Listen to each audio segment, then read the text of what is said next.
इच्छाओं को पूरा करते करते शरीर पूरा होने को आता है, पर इच्छाएं जस की तस अधूरी की अधूरी रहती हैं। इसलिए आज मैं आपको बताऊंगा कि आप एक चीज पूरा कर लो, अपने आप सब पूरा हो जाएगा।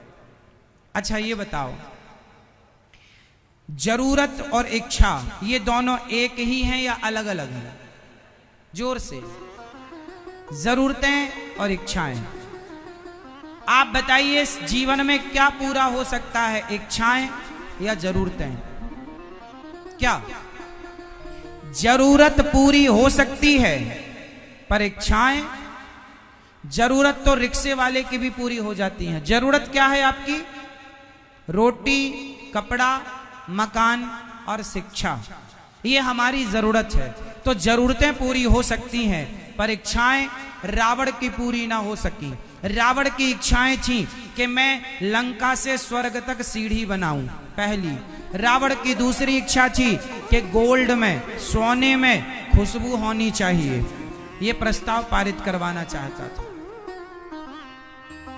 इच्छाएं पूरी। और रावण की तीसरी इच्छा थी कि मैं अमर हो जाऊं। हम काहू के मरही न मारे। क्या रावण की इच्छाएं पूरी हुई? ना तो अमर हो पाया, ना तो स्वर्ग तक सीढ़ी बना पाया, ना तो गोल्ड में खुशबू भर पाया। इच्छाएं रावण की पूरी नहीं हुई और जरूरतें तो माता शबरी की भी पूरी हो गई।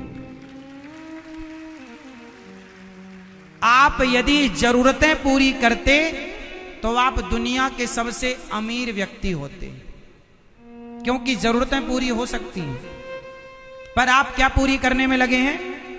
जोर से। इच्छाएं जो कि ना तुम्हारे बाप दादा किसी की पूरी नहीं हो सकी, तुम्हारी क्या होंगी? इसलिए इच्छाएं तो पूरी करने का सोचो ही मत। जरूरतें पूरी करो, भगवान में मन लगाओ। इच्छाओं का कोई अंत नहीं। अब ये मन चंचल है, वश में कैसे हो? तो गीता में भगवान कहते, अभ्यासेन तु कौन्तेय वैराग्येण च गृह्यते। हे अर्जुन, अभ्यास। अच्छा एक बात बताओ, मंदारी को आपने बंदर नचाते देखा? किस किसने देखा? मंदारी के इशारों पर बंदर नाचता है, जबकि बंदर सबसे चंचल है। तो जरा मुझे आप बताओ कि मंदारी ने अब बंदर को वश में कैसे किया होगा? आप बताओ भैया। डमरू से। तो आप भी एक डमरू लो, बंदर के आगे बजाओ, भला होता है क्या? होगा? गलत उत्तर। डमरू से नहीं, प्यार से। किससे? किससे? किससे?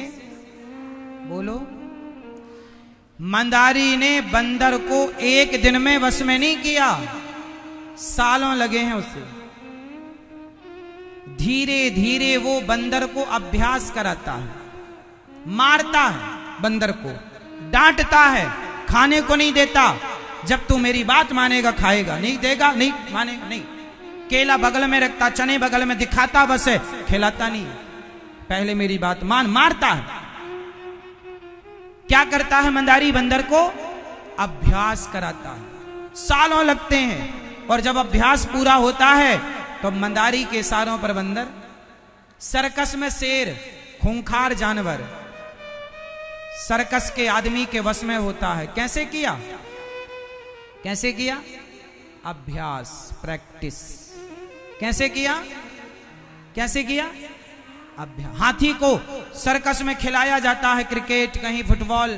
कैसे? जोर से। हाँ, सोचो, इस पर विचार करना घर पे जाकर कि यदि अभ्यास से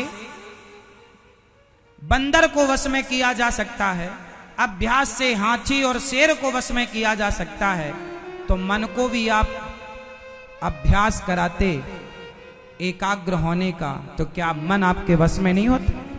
क्या मन को आप अभ्यास कराते कि मेरे वश में चल, कहां भाग रहा है? तो क्या मजाल इस मन की कि आपकी बात टाल जाता? आपने कभी प्रैक्टिस नहीं कराई। जो मन कहता गया करते गए। पराई औरत में मन गया तो चले गए, देखेंगे ताकते रहते तुझको सांझ सवेरे, देखो। पराए मर्द में मन गया, चले गए, बात करने लगी, अपना नंबर दो, व्हाट्सएप करेंगे, फेसबुक करेंगे, ये करेंगे, वो करेंगे, करो बात। तुम्हारा मन जो कहा तुमने बात मान ली तो तुम व्यभिचारी हो गए। तुम्हारा मन तुम्हें क्या बनाएगा? व्यभिचारी बना देगा। व्यभिचारी मतलब पराई स्त्री पराई पुरुष में जो मन लगाए उसे व्यभिचारी कहते हैं। तुम्हारा मन तुम्हें व्यभिचारी बना देगा। इसलिए मन, बंदर को मंदारी ने क्या किया? डांटा, मारा, बहुत मारता। जब बंदर को आप वो ट्रेंड करते हुए देखे, ट्रेनिंग लेते हुए देखेंगे ना तो आपको दया आ जाएगी। मंदारी इतना मारता है बंदर को, 2 दिन खाना नहीं देता उसे। बंदर है, चंचल है, ऐसे थोड़ी बस में होगा तुम्हारे बाप का नौकर थोड़ी है बंदर, फिर भी उसे नचाता है। और ये मन बंदर से कई गुना ज्यादा चंचल है। इसे भी वश में करने के लिए, बंदर तो 1 साल में वश में हो गया, इस मन को वश में करने के लिए साधु संतों को पूरी जिंदगी लग जाती है, तो भी ये मन वश में नहीं हो पाता। इसलिए हम भारत के लोग, हम सैटेलाइट बनाने पर विश्वास नहीं करते। हम मन को, हम राजाओं को जीतने पर विश्वास नहीं करते। आज तक भारत ने कभी किसी देश पर आक्रमण नहीं किया। क्यों? क्योंकि हमने देशों को जीतने पर विश्वास नहीं किया, हमने तो अपने मन को जीतने पर विश्वास किया। मन को जीतो। हमने परमाणु नहीं बनाए क्योंकि हमने कभी विनाश का सोचा ही नहीं। सोचा? यदि हमने सोचा होता तो सबसे पहला परमाणु भारत बनाता, पर वो तो जवाब में बनाना पड़ा कि भाई तुम ज्यादा उछल कूद ना करो, हम भी बना लेंगे। वरना हमने शुरुआत नहीं की, क्योंकि हम विनाश पर विश्वास नहीं करते। परमाणु आज नहीं कल, कल नहीं परसों, जब भी किसी पर पटका जाएगा तो क्या होगा? विकास ना होगा।